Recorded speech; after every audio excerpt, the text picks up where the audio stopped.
Hello, welcome. If it's your first time, extra happy that you're here. If you've been here for a longer time, then welcome back. In today's video, we're going to talk about how to become friends with your anxiety. So before I dive into all the tips and practices and even the science behind anxiety, I do want to share a story. Because I think it was 6 years ago, I think in 2020, I experienced like proper anxiety for the first time in my life. I've never been an anxious kid. I had never really dealt with anxiety. And I remember there was a time in my life where, for the first time ever, I felt so much anxiety and I felt like I was losing control. So I want to take you back to that story so that you understand where my experience is coming from, and also hopefully giving you a bit of a foundation on where my practices come from. So about 8 years ago, I remember that I was going through a phase with a lot of changes. I had traveled through Australia for half a year and there were a lot of things going on in my personal life. And I remember one time I was driving on the highway and all of a sudden I started to become really dizzy and I couldn't see properly. My heart started racing and I thought, what is going on? I felt like I was going to pass out. I remember that my sight was just disappearing and I just put the car on the side of the road on the highway and I was so shocked because I think, what was that? Because I was so in panic. Now, what had happened is that obviously after that I calmed down and I could drive again. So there's nothing big here. But I remember that in the moment I had no idea where it was coming from, but I was going through all these changes in my life that was just too much for me. So it was my body trying to tell me, you need to slow down and you need to make the choices that are right for you, because otherwise your body is going to tell you that you need to do something different. I remember that after that I was very afraid of going on the highway again, and I think I had my driver's license for about 4 years. And I said to myself, okay, I am not gonna let something like this stop me from driving. So I practiced in the weeks after, even the months after, I practiced with going on the highway and then getting off again. And I didn't want to make it too hard for myself, and I kept doing that. And every single time I felt very anxious. But I remembered, okay, each time I'm doing this, I'm training myself, it's safe to do so. Now, this is only a very tiny bit of the story about my anxiety, because this is where it all started. Because I thought, okay, well, that was new for me. Then about 2 years later, I went to Barcelona. So I used to live there just for my internship. So I didn't stay there for a very long time. But about a month before I was going to Barcelona, I remember this anxiety came out of nowhere. I had everything that I wanted. I had an apartment in the middle of Rotterdam. I was living together with someone. I had this amazing internship with a company that I really wanted to work for. And I started to think, why do I feel this anxiety? And after a couple of days, it didn't go away. And what it meant was I started to feel very restless. My heart was racing. And every time I was afraid that I might have a panic attack. And I remember that even when I went to Barcelona, it became worse. It was just every day I felt extremely anxious. Everything in my body, I couldn't breathe normally. And that went on for about 3 months, every single day. And at some point, so I'm a very positive person and I always see the light at the end of the tunnel. But I remember after 3 months that I thought, I can't do it. I don't want to live in a way that I always feel anxious. So during these months, I tried so many things. There's so many things I tried. And okay, I'm going to get into those with all the tips that I've had, because a few things changed that made my anxiety disappear. One of them was I listened to my intuition. There was a decision that I had to make in my life and I wasn't that aware of it and I was so afraid of doing it, but I had no idea that that was needed for me. So once I made that decision, the largest part of my anxiety went away. So that's something we will dive deeper into this video, but it doesn't always have to do with your intuition. Sometimes there can be other causes. But one thing that I do want to say before the rest of the video is that in that time, I honestly felt like I was losing control. I was losing control of my mind. I was so afraid that I would just become, I don't know, there's a word for it in Dutch. It's like when you become just a plant behind the window and you can't do anything anymore. But I was really afraid, okay, there's no way that I can function in a normal way. But I did get through it and I learned so much from it. And I did not only get through the anxiety that was so intense, because you can imagine 24 hours a day for 3 months, it's crazy. And I'm sure that you might have had different experiences. Maybe you've been dealing with anxiety for much longer, or you've only experienced it a couple of times. It doesn't matter. It's the same principle that I'm going to talk about. And I started to understand what anxiety actually means, what it wants to do. And I learned that anxiety is not the enemy. Anxiety always tries to protect you from something. And it is our job to work through it, but also to learn how to listen to what our anxiety wants to tell us. Because now I'm of course it's about 8 years later, but now I'm in a place where I'm never afraid of my anxiety. Even though it doesn't feel comfortable. When I feel anxious or I feel restless, I don't like it, but it doesn't get to me. It doesn't get to me in a way where I couldn't function anymore. But I was there for a little while. So, okay, before diving into all the tips and the practices, I do want to give some background information. So let's start with a little bit of science. Our anxiety comes from our amygdala. So that's the little element in our brain. You can think of it as your alarm system, and it is always switched on. So all the time, this part of your brain is scanning the environment, scanning your body, scanning other people to find out, am I in danger? Is there gonna be a threat? Am I safe? So that's something very normal. And in fact, if we look at evolution, you know who survived? The anxious people. Not because they felt amazing with being anxious, but they were the ones that were paying attention, so that whenever there was a threat, so there was a tiger or something else, they were the ones that thought, okay, we need to go. Either we need to fight or we need to get out of this place. And the people that were very relaxed and laid back and they saw the tiger and they thought, I'm just gonna finish my berries here. Well, they were eaten. So that's one thing I want you to understand. There's nothing wrong with you if you feel anxiety. It's literally the one thing that helped us survive over time. So now, what happens in your body whenever you perceive a threat? So whenever your amygdala is activated, there's a couple of things happening. First of all, you release adrenaline. And that means that your blood is going to all of your muscles. And what happens is that normally we have a lot of blood flow through our brains as well. And you know how the prefrontal cortex is the part of the brain that helps us make decisions, it helps us rationalize, it helps us with problem solving. Now all the blood, when we are stressed, is sent into our body so that we can run and that we can fight. And also cortisol is activated. So that's another hormone and chemical that is being sent. So that means that all of your blood is being sent to help you fight or flight. So it's very normal that you don't think about all the solutions that you might have and you get this sort of tunnel vision. So physical symptoms could be that your heart starts racing. It might feel like you have a knot in your belly, in your stomach, and also, that means why you have to go to the bathroom very often, but also why at the same time it's very difficult to eat. Because I once looked this up. The reason why we have to go to the bathroom if we're afraid is because our body tries to eliminate as much weight as possible so that we are faster. Isn't that super interesting?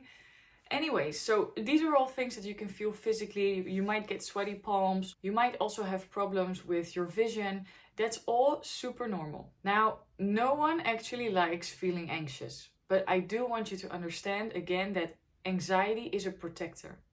It's usually a sign either that you have to slow down, that you have to turn inward, or that there's something within your intuition that's trying to tell you to do something different. Maybe you have to set different boundaries. Maybe you're overstimulated. You need something. There is something that your body is trying to communicate to you. And once I realized this, that anxiety is trying to help me, I started to look at it very differently. Because I almost felt bullied by it. I thought, leave me alone. I don't want to feel anxious. But okay, that's something we have to be clear about. Now, let's get into all the things you can do, all the practices that will help you to soothe your anxiety. Practice number 1 is learn to understand your anxiety and learn how to sit with it. What does that mean? Learning to sit with your anxiety means stretching your ability a little bit more every single time to not run away from it. And not trying to do something that makes you forget about it. So avoiding it. Because one thing that anxiety doesn't like is when you resist it. It's the same with all the other emotions. The moment you resist anxiety, it's only going to get worse. It is going to get worse. So the best thing you can do is to sit with it, to feel it, and to realize it will pass. And then I have all these other tips that will help you to soothe in the moment. But in essence, it's really important that you understand that we don't need to get rid of it. That's not going to work. Another insight that really helped me with understanding my anxiety is to have an attitude of curiosity. Instead of feeling so annoyed or afraid or sad or angry, why is this happening to me? See if you can be curious. If you notice, for example, that your heart starts racing or you get this feeling in your stomach, see if you can just ask the question, what could have happened that it triggered anxiety? What is it trying to tell me? So that's also an attitude that will change the way you view anxiety. So okay, now let's dive into the more practical things. So practice number 2, if you're in the middle of your anxiety, move your body. Go for a walk. Go outside. Because the thing is that very often our body needs to move. It needs to process that emotion.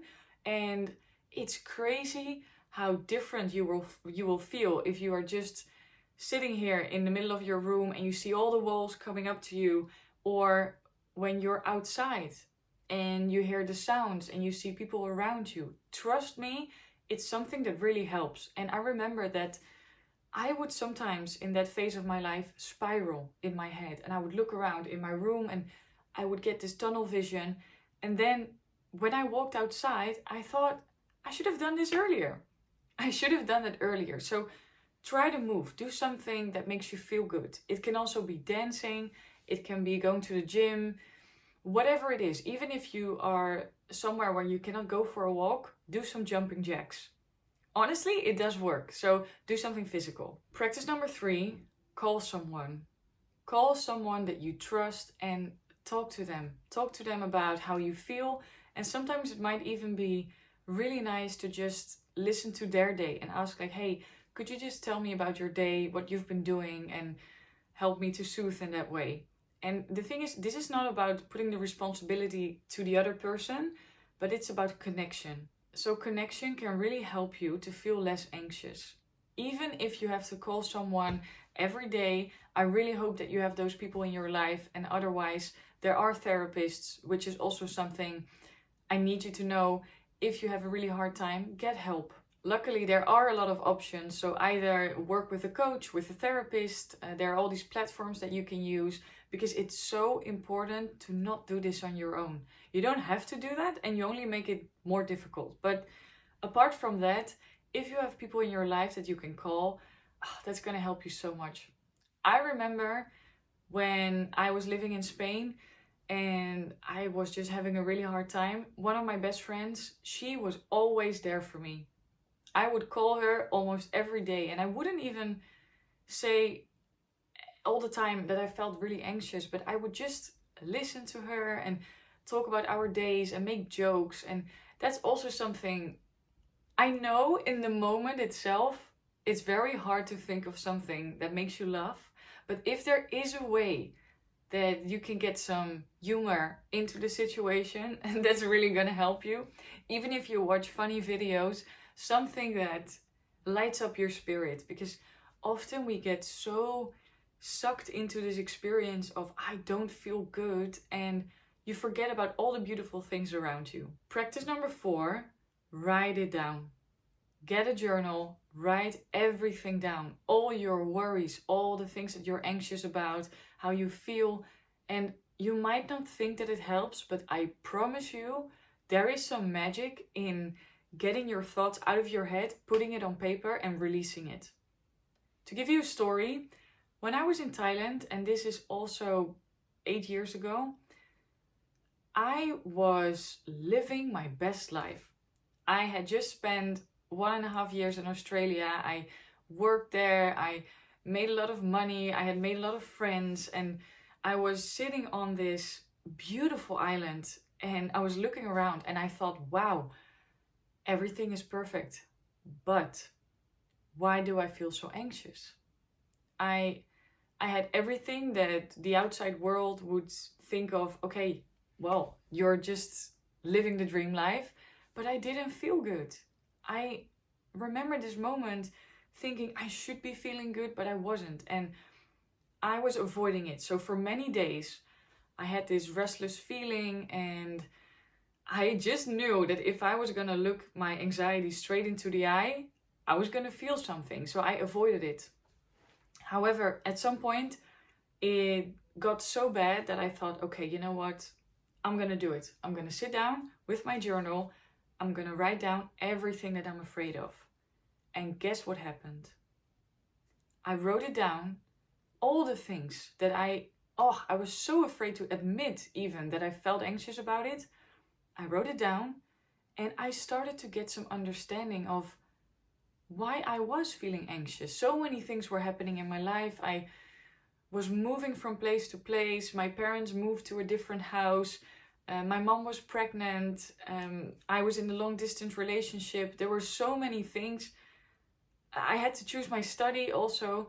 And when I was writing it down, I thought, no wonder that I feel anxious. No wonder. I just need to give some acknowledgement to how I feel and slow down and give some loving attention to the feelings that I have, even if they don't feel good. So try doing that for yourself.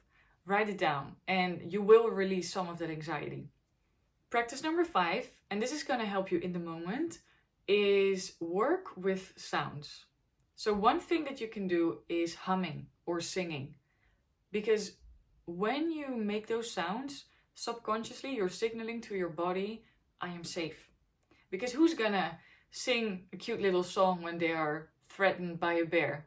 No one. So your body doesn't know the difference. And if you do sing, it signals, okay, it's safe, I feel good. Another thing is listen to music that calms you down. And that might be different for everyone. Like some people might say, listen to classical music.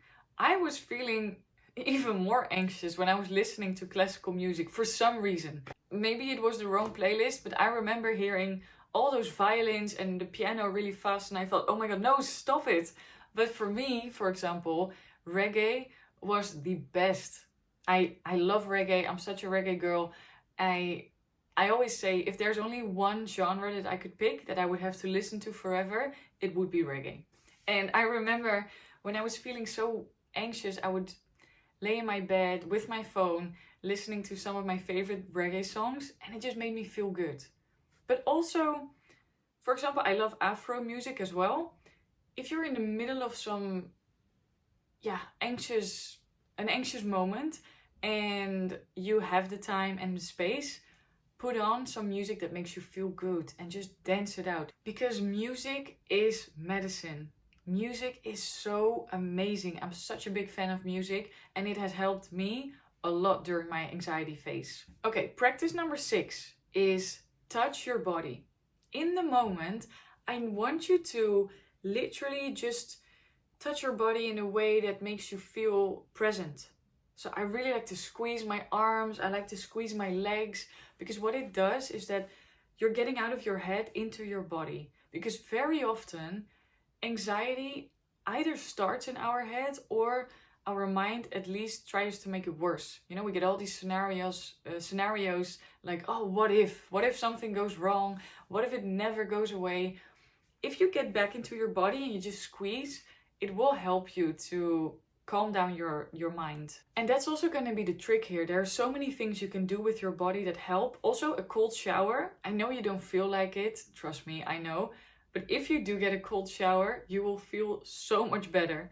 Another thing is massaging your feet. That's something that I learned from a therapist years ago. She said to me, you have to warm sesame oil and put it on your hands and then just rub your feet and make yourself, I don't know, give yourself this moment of a massage and get yourself a chamomile tea or something like that. Also, chamomile is great for slowing down your nervous system, lavender as well. But just touch your body in a way that makes you feel relaxed. And that also means if you're walking, see if you can walk very slowly. And I'm not saying that you always have to walk slowly, because in my experience, sometimes when I was feeling really anxious and I went for a run, that felt so much better than when I was walking very slowly. But if it's just during the day and you've been feeling overwhelmed and there are so many things you have to do, you're rushing, then slow down. Slow down. If you're a woman, move your hips. If not, you're still welcome to move your hips. But especially for women, we store a lot of our stress within our hips. And if you move them, you also signal to your body that it's safe. And it's another way of releasing. Practice number 8 is redirect your thoughts. This is going to be, on one hand, a more difficult one. On the other hand, it's something that we can control so much more than we think. Because you know, our mind has so much power, so it can literally just spiral us down this rabbit hole of thinking that things will never get better. But we have the same power to redirect our thoughts and thinking of something that will actually help us. So when I had that anxiety of driving, I remember that all the times after that, I would drive, I would be on the highway, and these thoughts would come up. Like, what if you get a panic attack? What if something happens? What if your body all of a sudden just shuts down? And in the moment, it was so scary, but I realized, wait a second, if I can almost make myself panic through my thoughts, could I then also make myself feel really good with my thoughts? So I started practicing. So every time that thought came up, I would just instantly replace it and be like, I'm relaxed, I'm in control, my body is relaxed, nothing can happen, I'm safe. And even though I was still stretched in a way that I had to be strong in my mind, it did work. And each time that I experienced that it worked, I knew, okay, I have the same power the other way around. So think about that. You do have the power to change what you think. You don't have the power of choosing what thoughts come up. So that's something that's just going to happen, and that's absolutely fine. But you do have the power, okay, which thoughts am I going to feed and which thoughts am I going to let go or replace? Practice number 8 is about limiting things that make you feel more anxious. And one example is caffeine. So I can't handle it. I love the smell of coffee, but every single time I have a coffee, for the first half an hour, I feel so good. I feel so alive. And then I just crash in this anxious, feeling in my body. So it just doesn't work for me. But even if you can handle coffee in a better way than me, caffeine does affect your nervous system. And it's very important to be conscious of, okay, if I felt really anxious today, has it been because I have been drinking a lot of coffee or something else? And see if you can limit that. The same goes for social media. Something I've experienced is that social media makes us way more anxious than we realize. Because every single time we open our feed, we see all these things that we start comparing with. And besides that, it's so much information. Our brain was never meant to process that much information in such a short period of time. So it is extremely important to limit social media if you feel very anxious. Even if social media is something that you want to keep on doing, then be very critical about who you're following and what information you see on your feed, because some things just don't make you feel good. It might entertain you, but very often it's just going to give us a lot more stress. And also think about the news, for example. Our brain was never made to know every single thing that's going on in the news. And also, most of the time, what we see in the news is negative. And why is that? It's not necessarily that the world is only full with negative things at all. It's because it just sells really well. People make a lot of money with selling bad news and things that are shocking to us and that make us feel anxious and afraid. And so it's not even real. So make sure that you limit how much you watch the news or you read the news articles. Personally, what I noticed is very often when, for example, my anxiety comes up now, or when I just feel anxious, I would say, it's because I need to slow down, and often because I'm overwhelmed. So either I've been working too much, or I've been consuming too much, or I've had too many social events. There's always, for me at least, a message that my anxiety is trying to tell me, and it's often slow down. A little bit less, please. Just relax. And that's also something that you can ask yourself whenever you start feeling anxious. Is there something that you can do to feel less overwhelmed? And then the very last practice that I want to share is practice gratitude. So make time every day, and especially if you're anxious, to think about the things that make you happy, the things that make you feel lucky and grateful. Because in the end, there are so many things that you can be grateful for, but we forget them. For example, the fact that you are given a new day, that's something to be so happy about, something that we can cherish, because we can do things, we can learn, we can grow, even though you're having a hard day. New days are given to you to make you stronger. Because honestly, I feel so much stronger. I feel so much stronger because I went through all of this, and I'm so happy that I had the chance to do that and to experience it and to help my one-on-one clients with this, because now I know it doesn't kill you. It does not kill you. And whenever you start thinking about all the things that you can be grateful for, you remove the attention from your anxiety to the things that make you happy. And your brain does not know the difference. So take a moment to write things down or express your gratitude towards someone that's close to you. Whatever it is, do something to really feel gratitude. Because there's a lot of superficial information on gratitude, and you have all these gratitude journals, and they are great. I'm in no way saying that that's superficial. But what I mean with gratitude is feeling it in your heart, feeling that you're so lucky, that you are so happy with the things that you've experienced in your life. And not only in your heart, but also in your stomach. You know, through your whole body, like, thank you.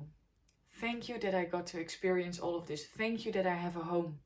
Thank you that I can eat today, and that I have water, and that I have friends or people that inspire me online or in my surroundings. Thank you for all the things around me, nature. There are so many things, but we forget them. And that is something that it will help you.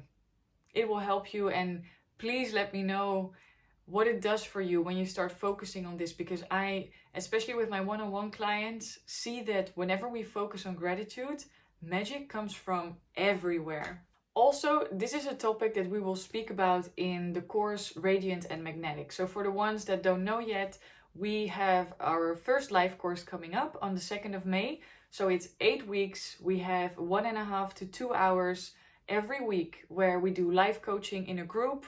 And we will do so much inner work on how to release certain fears, limiting beliefs, and also knowing how to find your purpose and the things that make you happy and that give you direction in your life, releasing the fear of being seen, also knowing how to attract things to you instead of just forcing and fighting and struggling. So these are all topics that we're going to cover. I will link it below if you want to read some more information, and you can still sign up. And apart from that, I really hope that these tips will help you. Please share in the comments what has been helping you or any tips you might have, because I know we all go through the same thing in different ways, and I love that we can learn from each other. So thank you for watching, and I hope to see you in the next video.